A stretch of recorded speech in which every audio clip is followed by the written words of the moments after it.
Okay, well, it's a couple minutes after the hour, so I'll get us started. Good morning. My name is Sarah Mauk. I'm a member of the Educational Programming Committee with the Society of Ohio Archivists. It's my pleasure to introduce our next presentation, 25 Years in Community Service, Background, Current Directions, and Prospects for the Toledo's Attic Project by my colleague, Arjun Sabarwal. Arjun is the Digital Initiatives Librarian at the University of Toledo. He joined the U Toledo Libraries faculty in January 2009. His areas of responsibilities include digitizing manuscripts collections and archival records, as well as developing virtual exhibitions at the Ward M. Kennedy Center for Special Collections, managing the University of Toledo Digital Repository, and curating the Toledo's Attic Virtual Museum. He also currently serves as the University Libraries Inclusion Officer. He holds an MLIS and graduate certificate in archival administration from Wayne State University, an MA from the University of Michigan and California State University, as well as a BA from California State University. Before I hand it over to our speaker, please remember to post your questions in the Q&A or chat, and Arjun will answer them at the end of the presentation. Also, do not forget to complete the session evaluation. The link is in the chat. I'll now hand it over to Arjun. Thank you, Sarah, and I really appreciate being here and the opportunity to do this virtually. I had some other commitments that I had to kind of bring together and see how I can do both of them. I'm Arjun Sabarwal from the University of Toledo Libraries, as Sarah introduced me. And my main job is working at the Kennedy Center as a digital initiatives librarian. So I digitize collections and prepare virtual exhibitions. And of course, I've been spending a lot of time on Toledo's Attic lately because of some of the migration work that was done.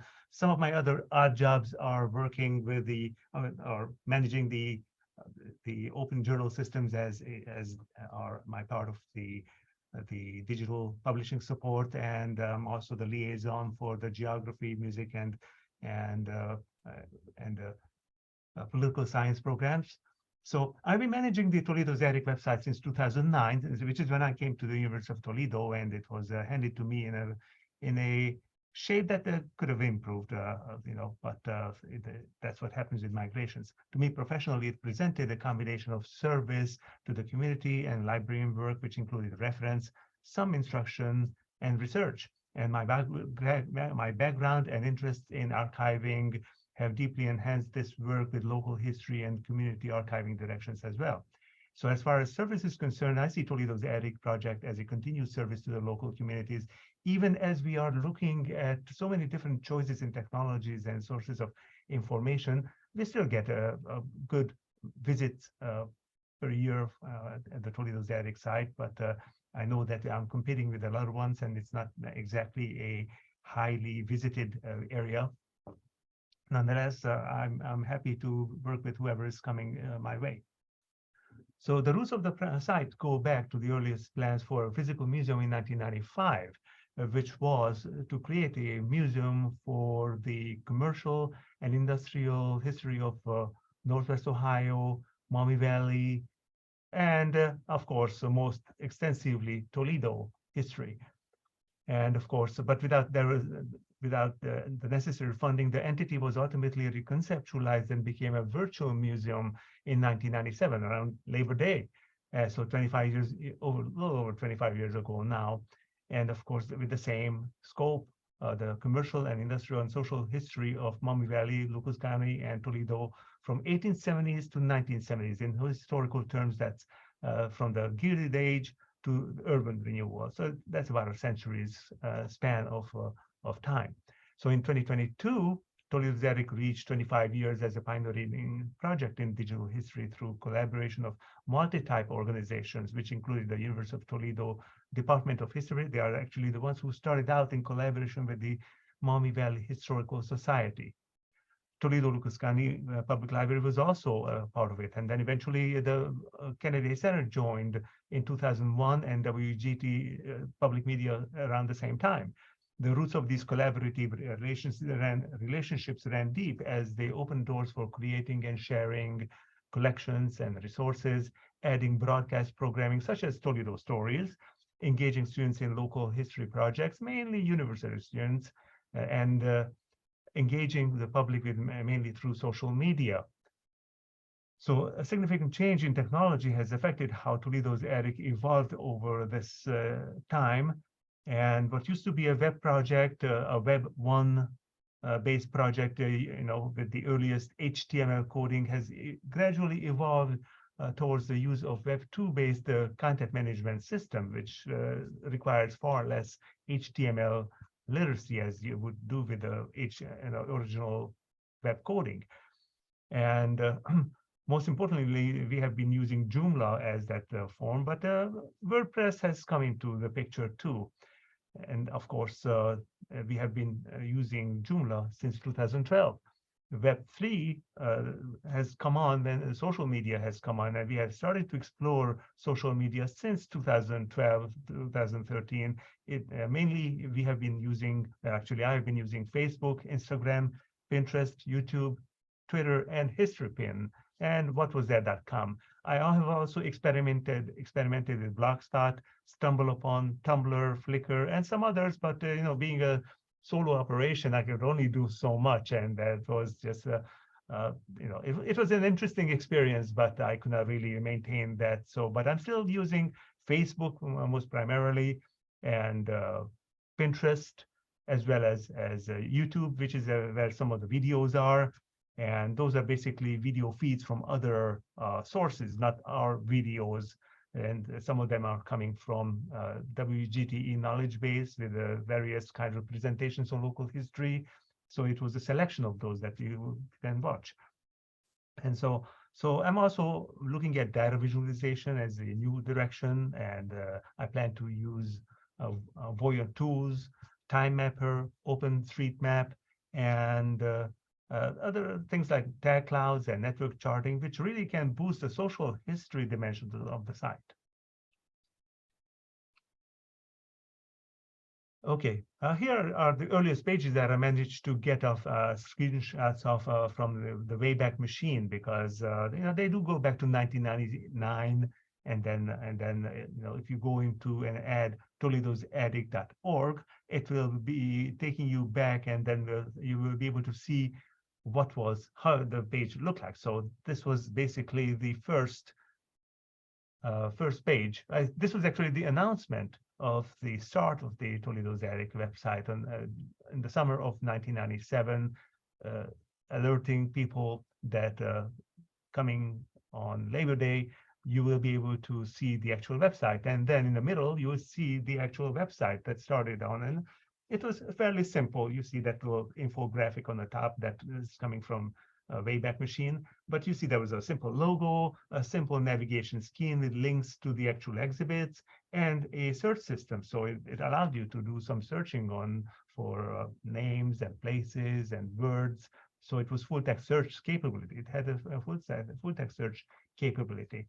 And this has changed over the years. As soon as they added more exhibitions, that was easy to add. But again, this is the kind of Web 1 style coding that you had to develop. And so it was a team of history students at the University of Toledo History Department that did this. And I think that they probably got some help from the web team too at the time. And Toledo's ERIC was able to host it on a Macintosh server.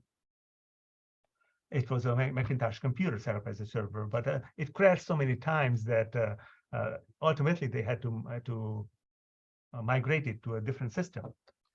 And that's where WGTE Public Media is coming. They were extremely graceful to provide space on their web server. And between 2006 and 2012, they have been really nice in doing that. And so this was the first time when actually a content management system, Web 2.0 technology, was used for this project.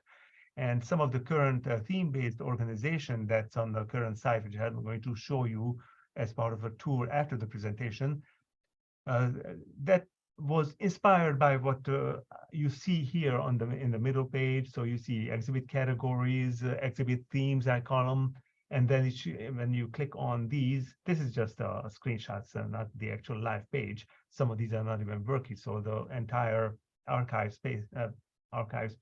page is deprecating even in Wayback Machine, but it was really great to see and show how it looked like. And then each time you go into an exhibit, then you see the sections of the exhibit on the side. And so that was a left side navigation scheme that was there. Okay. So when I took it over, the project had just been restored because it crashed again in 2001 and then 2006 and 2007 several times.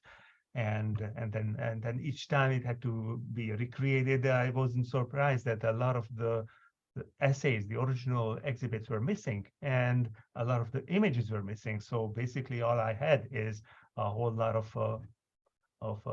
thumbnail images that really were very poor in quality, especially when you try to enlarge it.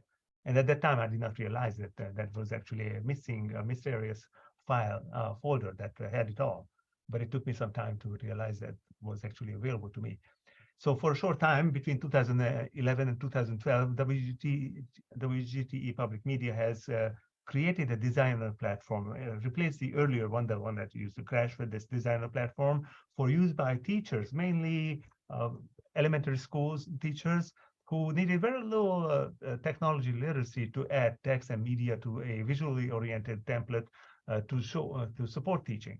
So they gave me access to this platform, and this is when I began actually using social media as well. As you know, it's in the middle, or actually on the left side. I started using Facebook and Twitter at that time. So that was 2012, and they gave me access to the platform, and it was nice to have. And this is, of course, when I started to explore the digital resources of the public library, namely Images in Time. It was a fascinating source with all their local history websites, and I mean not websites, but pictures that they digitized from their own collections. If I have to tell you, Toledo Public Library has an extensive local history collection that I really admired for them to maintain. And of course, now that they have moved Images in Time collections to Ohio Memory, as well as after that, it's available on DPLA. I really applaud them for doing that, and they're doing a wonderful job in doing that. I think the service is really valuable for everybody who is interested in getting historical material for Toledo. And so at this time, I also got the genealogy resource page from the library. So, and I have further developed it. I'll show you in the tour as well, but it was an important resource because even though I am not doing genealogy or genealogical services, but we can point people who are interested to their various different resources, or I'm happily referring them to the public library because they do have a genealogy and local history room where they can get more services and probably much more help maybe over the phone as well. But unfortunately, this template was way too minimalistic for me to support any planning for a site and expansion. So there came Joomla. Joomla is a content management system that mainly serves e-commerce, but at some point it was really helpful for me, and I was not picky. A local member of the community named Ted Long has helped me to establish our first Joomla presence, and I was really impressed with the robust platform that it had a lot of capabilities to explore. The platform came with all kinds of plugins, modules, and components, which gave additional capabilities and features to set up galleries, carousels, and interactive features like puzzles, social feeds, and so on. So I have started using Joomla continuously until more recently. I mean, even though we are still doing it now, but there was an announcement from Joomla that they would be upgrading to version 4, which was more than just a simple push of a button upgrade. So I already knew that it's not going to be as simple, but one that would nevertheless give me an opportunity to revise, reorganize, streamline, restore some of the exhibits and contents that were not there for the past 13 years. Well, actually 25 years. But now I was able to do that. So many of the images that you see here, even the one from 2012 to 17, they are also coming from the Internet Archive's Wayback Machine. But luckily, I've been able to get those. Okay. So the prospect of upgrading the next Joomla version has prompted me to reorganize the site, review each exhibit and media, because up to that point, it was a mess. You had a lot of content that was not used. At the same time, there are a lot of images that were poor in quality. So guess what? The pandemic came, not because of Toledo's Eric, but for other reasons. But it gave me an opportunity to look through the files and folders that I had from 2009, and I found this miscellaneous folder that was ballooning in terms of size, and I just wondered what could there be there. And well, that's where I saw all the HTML files and all the large folders, large images. So it was really helpful for me to work with that material in addition to what I saw on Wayback Machine. And I was able to put together the lost exhibits and images in a new form, so they would show again in the new Joomla websites. Actually, it started to appear on the Joomla development site first, and I was working with a group, Toledo Eric group, to give me some good advice and directions and feedback for what should be the next step. The navigation scheme, I simplified it because what used to be in the previous one was a drop down for Joomla, but it started to get in the way of people who are using small smartphones or tablets. And of course, when you're driving and using a smartphone, it's not really helpful. Hopefully nobody drives and uses Toledo's Eric while they're driving. Now it's illegal in Toledo, right? And in Ohio. So that's great. But the navigation scheme was simplified, and it simplified the top menu. We began relying on article indices and as a secondary navigation device.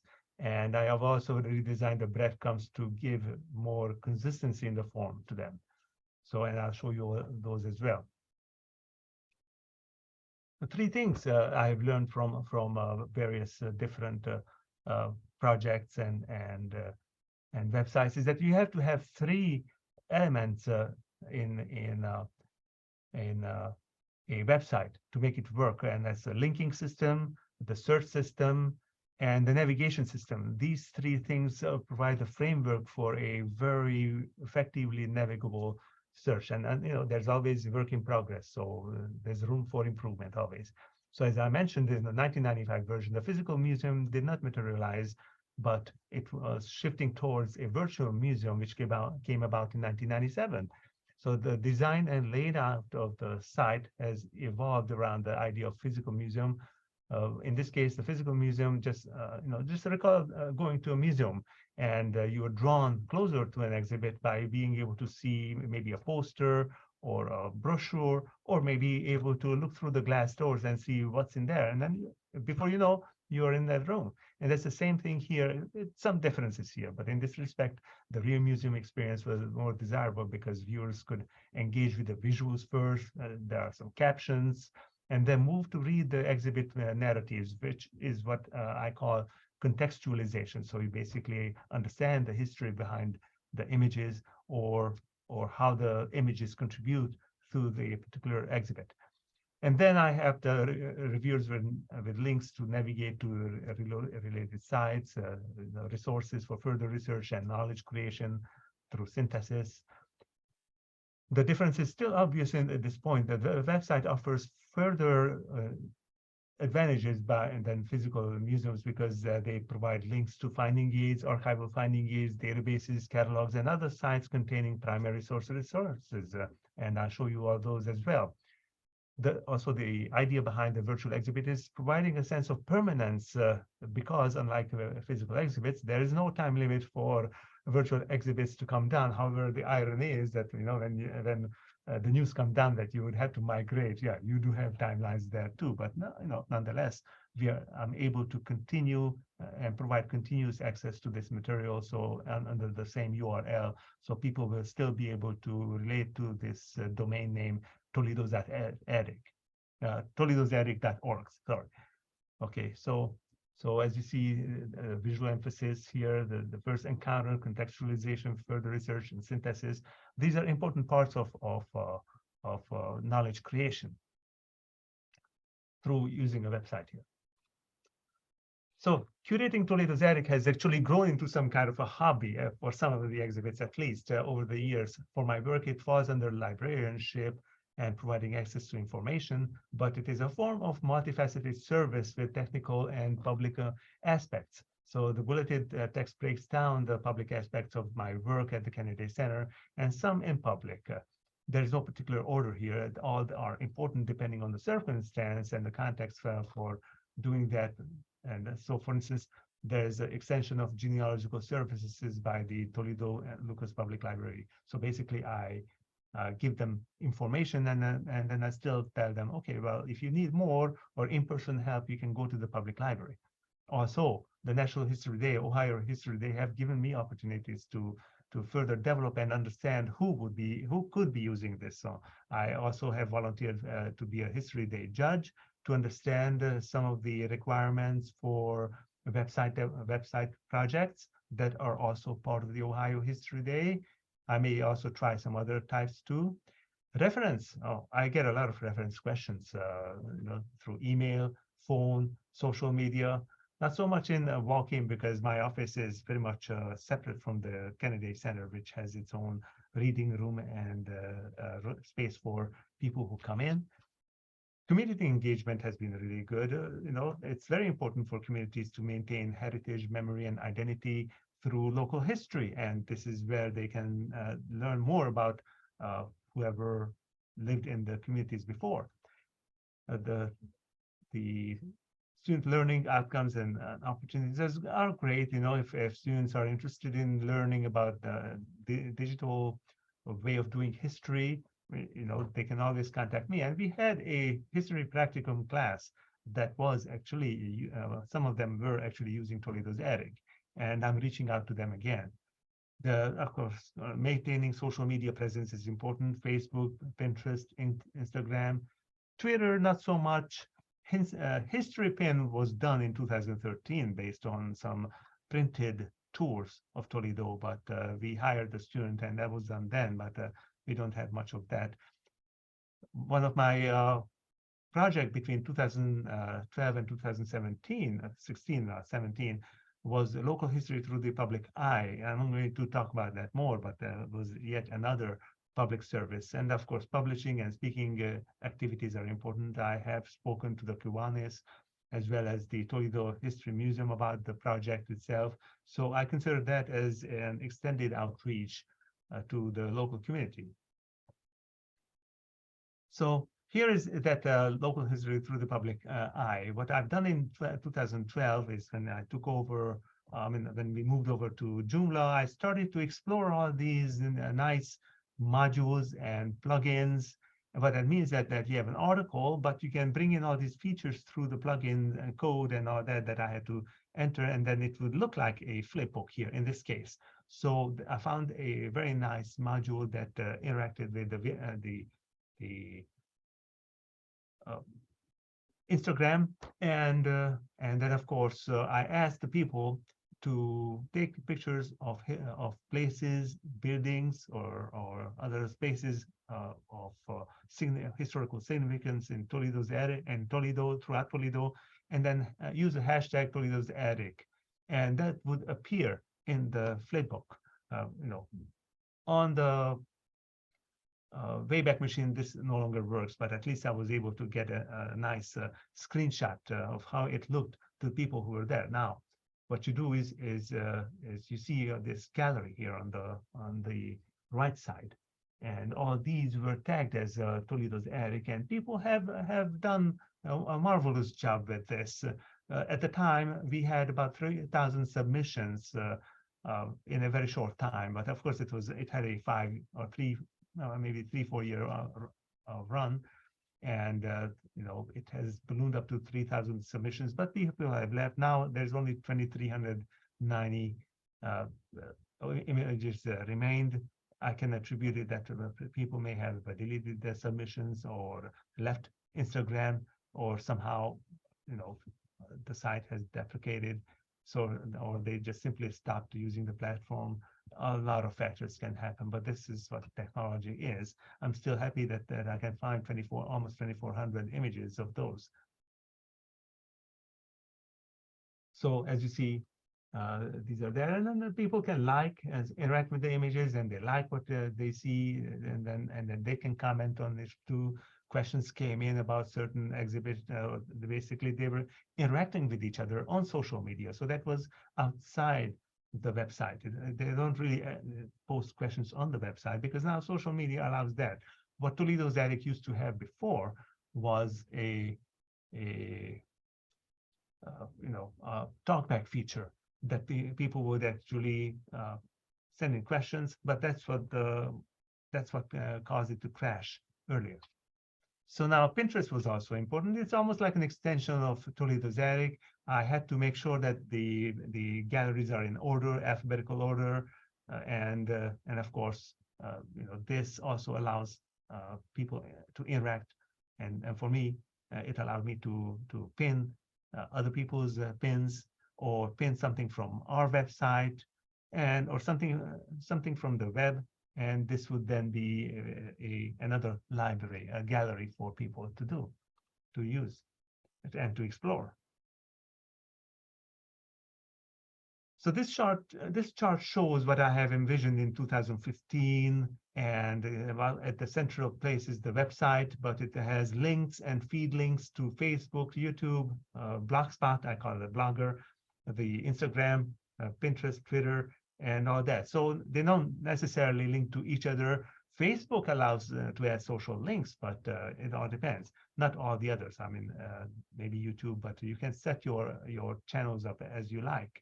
And what the idea is that if people come to that, they also come to the website, and that would then count as a positive impact on the website.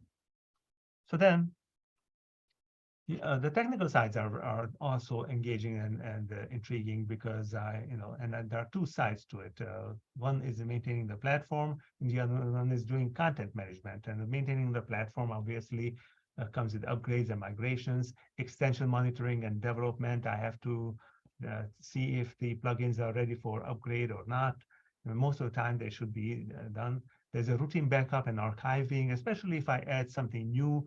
I want to make sure that should something happen with the website, at least the upgrade and the archive that I create through the backup system can be used again. And so that's that.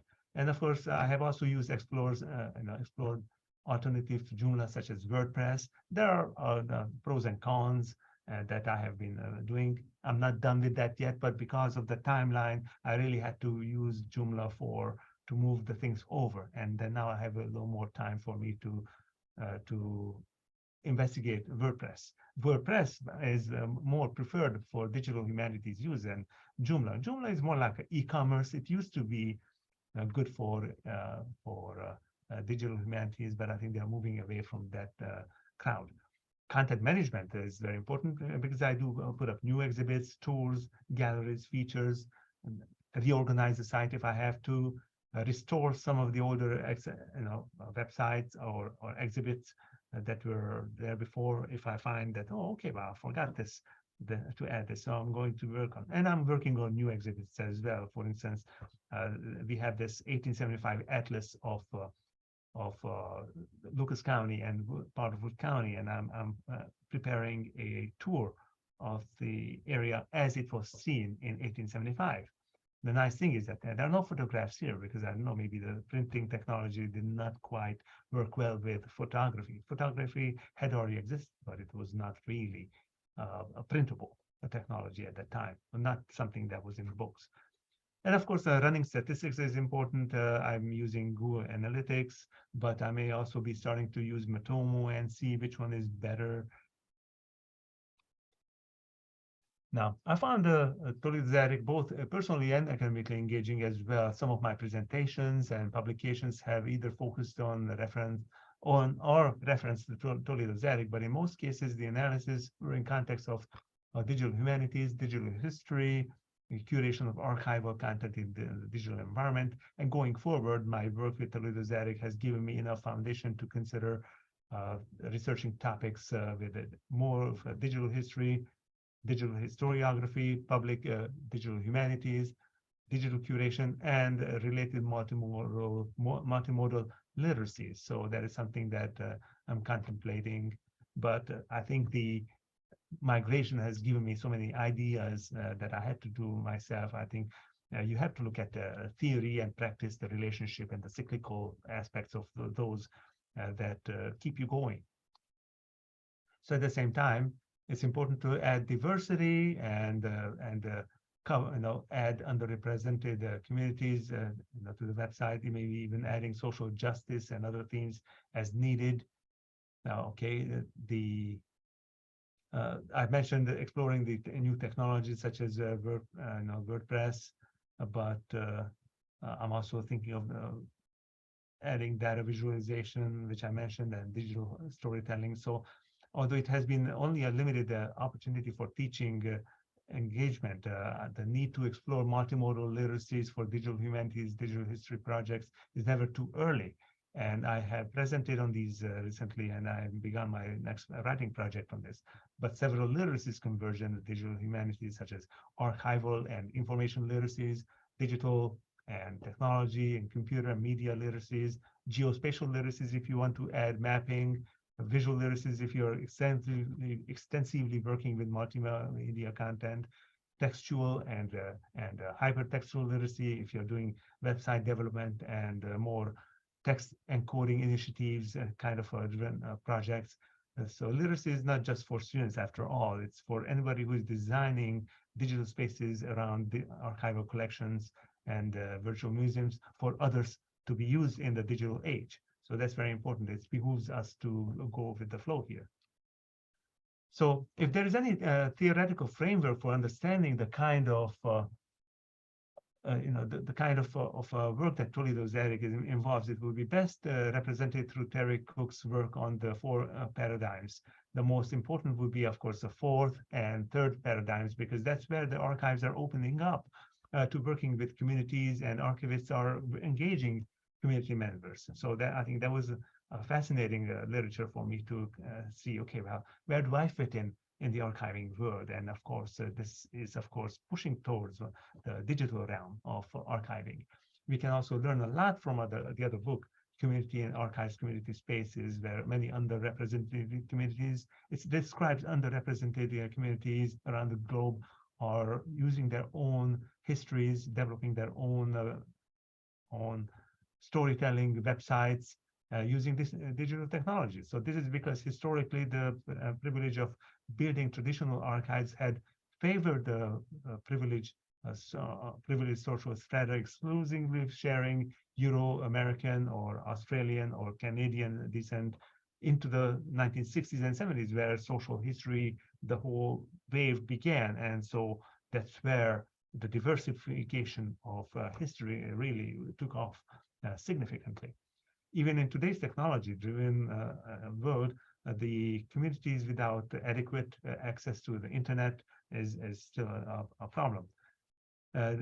Several alternative outreach channels have evolved around these challenges, but digital technologies will ultimately serve as solutions around stubborn challenges that are still slowing down some of these underrepresented and marginal communities to show their history, their identity, their memory, and share those with their own members or whoever have already moved out, but they would like to be able to know more about their community. A lot of the reference questions that I get are from people who had relatives, descendants who lived in Toledo, but they moved out.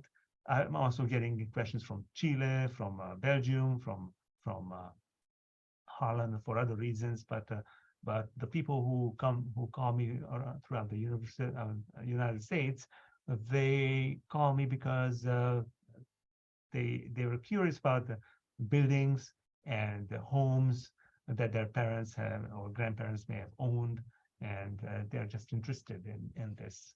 So I've I've also taken a lot from Joshua Sternford's work, which focuses on bringing archival theory in the context of working with digital technologies, such as Joomla, digital repositories, and websites like this.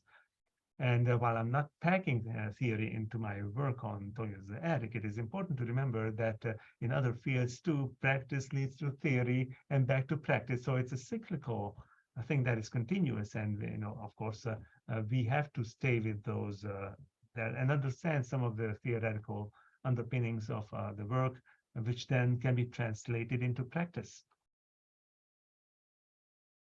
And of course, this is also something that we balance our work as librarians with what the community is interested to see. Now, okay, I understand there's a bit of a time here, so I wanted to show you the website here. Give you a bit of a tour here. Can you see the website? Okay. Okay, thank you. Thank you. I see thumbs up. Okay, so the site is up. But some of the things have changed. The Toledo's attic logo has changed and the slogan has changed.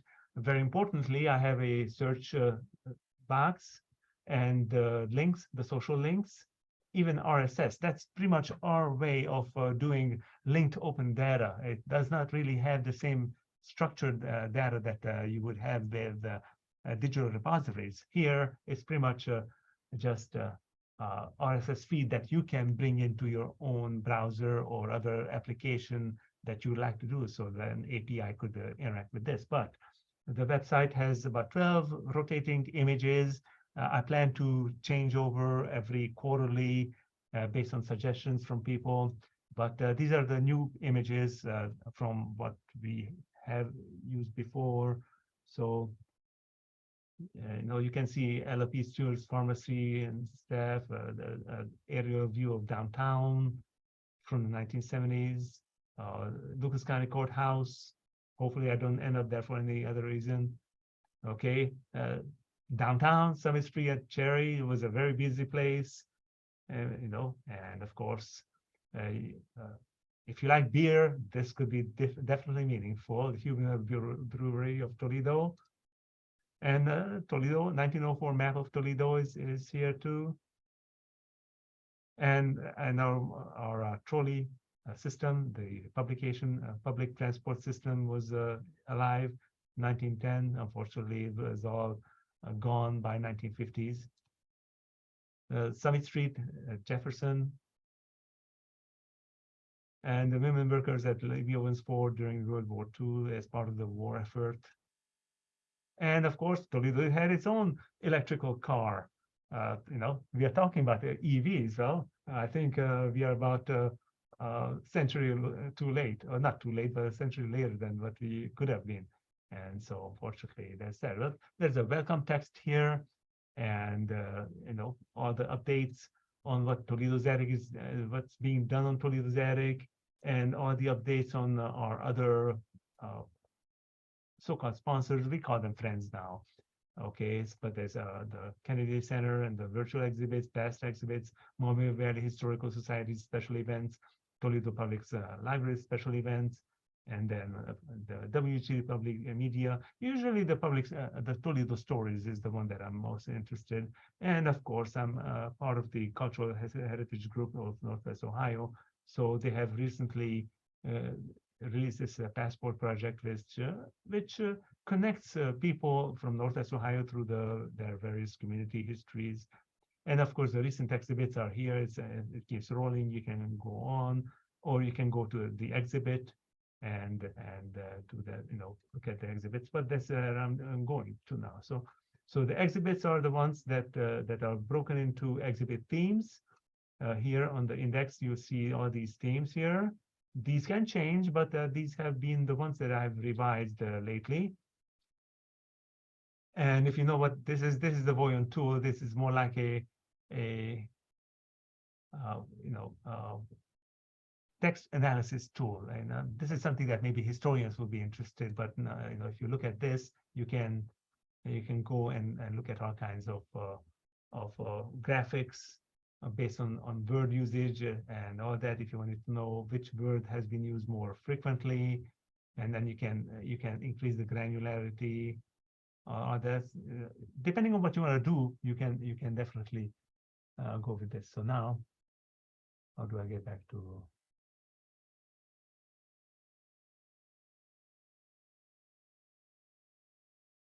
Okay, so going back to Toledo exhibits.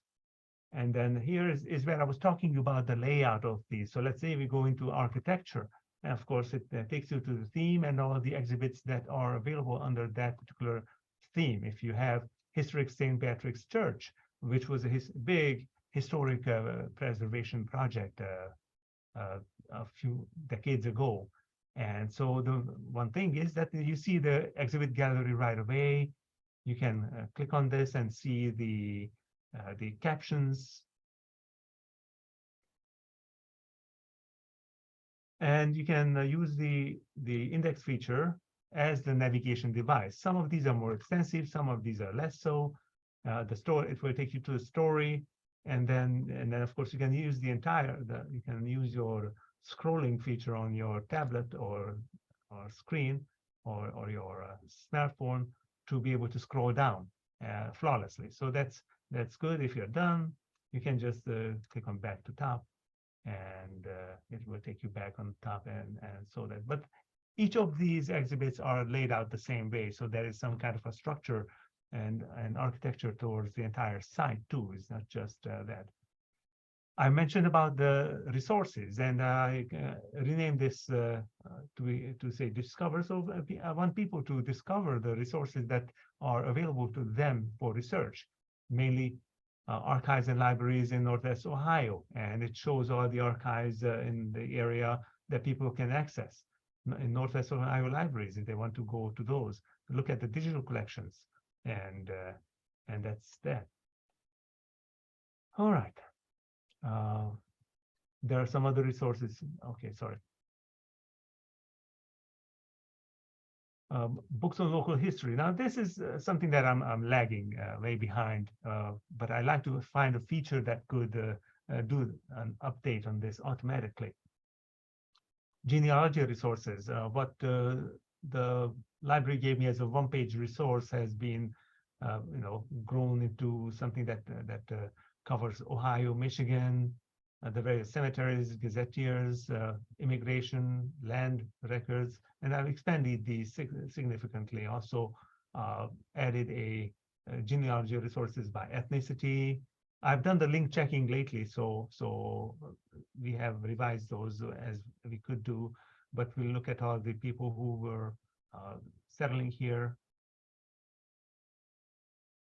So, and then there are some general resources on the internet too.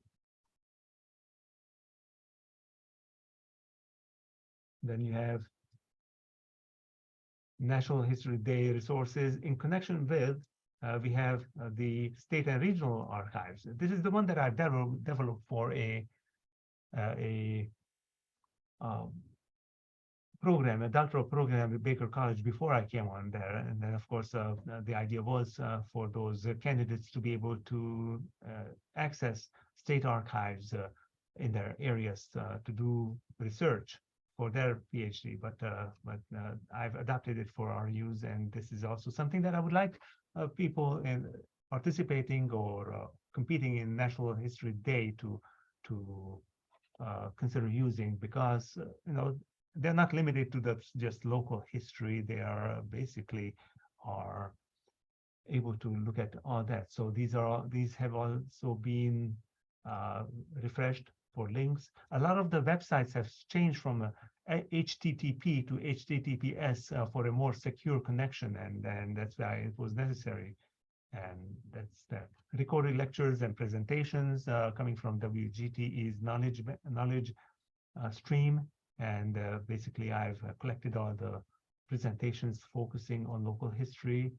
And then, of course, the Digital Public Library of America, these are there. So these are resources that people can use for more research. Social media is there just to explain what each of these are using, a little description on each of these social media.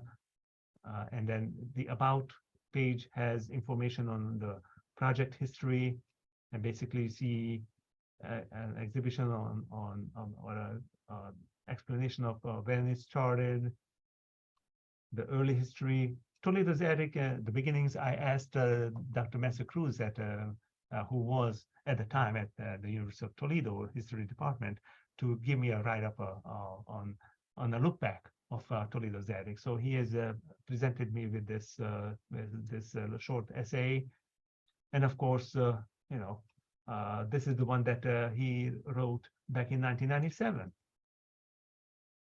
And this is the link to the original site, but now it's pointing to the Wayback Machine. And finally, there's the contact information. So if people are interested in contributing or have questions or would like to help, they can contact me, and I'll be happy to work with them. But that's basically what we have. So this is a virtual museum. It has a reference and research capability, but at the same time, it is following normal museum layout to be able to connect people with the various different topics that are interested. And that's pretty much for the presentation. And I see there are some questions here. So Yes, Arjun, thank you okay. for a great presentation. We do have some questions. The first one's regarding adding new contributions to the site, whether in essays or exhibitions. Are contributions to Toledo's attic primarily from the repositories that work with you, like the Kennedy Center, or do you encourage the local community to contribute? Yes, well, Barbara Floyd has done significant work. I mean, some of her work appeared, and my predecessor was also a contributor that I also contributed, but no, we have a lot of people from the community, those whose parents own businesses here. They have one of them has contributed. Another person has contributed on sport history, and I have a growing archive of the Middle Bass Club. Now that was the new name, but it used to be Toledo Boating and Fishing Association that was basically holding, became a club using the Middle Bass Island. And the nice thing is that this is not so much of a commercial and industrial history, but the social history is just so amazing. You see a connection and names of people that could be associated with visiting presidents or ex-presidents or future presidents like Taft and others who were, and Cleveland, who were visiting and who they came in contact with. That's what's amazing about social history, is that you can make that connection by doing that search, and you'll be able to do that here. So, I'm trying to add more social tags, not social tags, but keyword tags that could bring some context and relationship across the various different, websites, but I mean, the different exhibits. But at the same time, it's upon people to do the rest of the research. They take down names and then go to the resources, hopefully the resources that we have at the Kennedy Center or at the Public Library or at the Maumee Valley Historical Society, and do that. So it's mainly here. And so the contributions are open. As a matter of fact, it's open to anybody who would like to explore Toledo history and write. Now, the only caveat is, now I know once you publish something here, it becomes a publication in the eyes of a future publisher who would also be interested in your topic, but seeing that you had already published, they'll probably turn away. So I welcome previously published articles, especially when sometimes the journal goes away, but you'd like to have or continue access to a particular journal and or a particular journal or article, that can come here. And it's people who are contributing, they can retain their intellectual rights, or they can release it into public public domain, And of course, they have the right for takedown too, if in the first case they would like to take it down. That's those are there. But yes, I welcome all kinds of contributions in terms of essays, galleries, or recorded media, something that is relevant and something that's documentable. So I'd really like to have essays that come with some kind of a bibliography. It shows that people have at least looked at the resources and have come up with something that is historically correct. Excellent. Good. Yeah.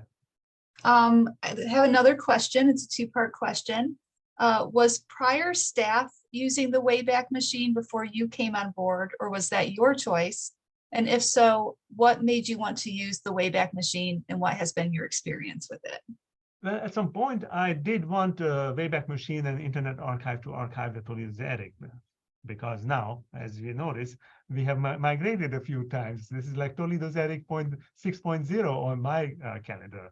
Toledo Attic 1.0 being 1997 to 1999. And then as the exhibits evolved, they were there. Even though the websites start deprecating, Internet Archive itself is probably short of funds, and I don't know how much they really have in terms of maintaining the full site, but not everything gets indexed. I'm happy that a lot of the things did get indexed, and it was really helpful for me. But that was something that I started back in 2012. But it was available. So once I added toledosattic.org as a domain to the profile, and then it would go back and do some retroactive indexing as well as continuous indexing to now. So if you go and go into the Wayback Machine and add toledosattic.org, it will give you that little infographic from the beginning to current times, and it will show you, well, at some point it has been the more extensive, it had bigger traffic and maybe less traffic. Certain times it comes up and down. But the answer is, yeah, that was something that I started. All right, thank you. Going back to like community curated content, how do you encourage the community to contribute material to Toledo's Attic? Well, it could be basically the call is on the Facebook. If you go on the top, well, I have one. It says if you're interested in, you can help. Maybe the letter is too small, but this is one way that they can do. I mean, hopefully they don't say, okay, well, we need money. No, this is not a publicly funded source or something like that. We do get the coverage from this by me doing the website. So basically, I'm the staff right now. I've had some student assistants before, but they were paid from a different fund. But one way to do is engage is to either ask somebody to correct a link, and I've gotten some of that very helpful email too, and I was able to make a correction. I even asked them if I may use their name to thank them, in a thank you note on the website, because I know that with the Woodlawn bibliography, there are some people whose descendants contacted me and said, no, that's a wrong picture, and then he sent me. The descendant sent me the correct one. So I put up both of them, the incorrect one and the correct one, and mentioned that person by the name, but only with their consent. So because privacy is very important to me, but openness is not a problem here either. Great. A question about analytics. So you're changing from Google to Matomo? Yes, and I'm not changing yet. So I have been using Google Analytics since 2012. So I have been getting all the stats because the steering committee, the formal committee that was guiding Toledo's Attic, they asked me to do that. So once we migrated to Joomla, I was able to put the GA code into the site, and then it would then present. So each time one of the chairs would ask me, do you have annual statistics? And I said, oh, yes. And I sent them the PDF or the Excel file and did that. Matomo is different. The difference is that Google is based on Google. So that's an external feature. Matomo is built into the server side. So I wanted to see how that's going to do. Now, Joomla is going towards, not Joomla, sorry. Google Analytics is going to version 4. So they're going to migrate and use GA4 from July 1 on. In June 30, I'm going to do one more download of the data for the past fiscal year. And I can compare if, I've not been too data driven, but nonetheless, it was helpful to have. And then let's see, Matomo may be able to give me much better, counts as far as the exact exhibit, which I could not do that with Google Analytics. So I wanted to compare. I can run both of them and come to some conclusion, maybe a few months from July, maybe well into the next fiscal year. Great, thank you. It looks like we have another question. Sure. Is there individual item level metadata available somewhere other than the captions in the exhibit? For example, I'm sorry. I'm sorry. For example, if I see an image in the postcard collection that I might want to use in a project, how can I ascertain the rights status or refer a patron to a holding institution for a higher resolution scan? Okay, the holding institution is pretty much either the public library or us. And most of the material have been coming out of the Toledo's attic, from the Kennedy Center collections. And so we know those, the status of those, and unfortunately, there's no structured metadata like we would do with the digital repositories, and so that has gone. At some point back in when it was a Joomla 1.5, it was able to incorporate a Dublin core metadata field, but that extension deprecated by the time we reached Joomla 3, and so that was no longer available. Right now, the only thing that you have is the keywords and the tags that are coming as that, but there's no structured metadata for this. And that is where I'm thinking that maybe WordPress may still be better, because WordPress does have a link to a digital repository. So basically you can set that up, and that's when you would have a structured metadata feature. Okay, thank you. It looks like we don't have any more questions. So there's something in the chat. I don't know whether that's just a delay or on my end. Did you see something in the chat or? I did see one question, and we've already taken care of that. Oh, okay. So that's just on the delay. Yeah. Well, thank you, Arjun, for a great session. Well, thank you very much for having me, and I really appreciate this opportunity. And we'll turn it over to Adam so he can close out day one. Thank you, everybody. Okay, thank you. Thank you, Arjun, and thank everyone for coming. Just wanted to quickly pop on here and say we'll see you tomorrow. Registration starts at 8:40 and runs from 9:15 in Dayton, Ohio, at the Dayton Metro Library.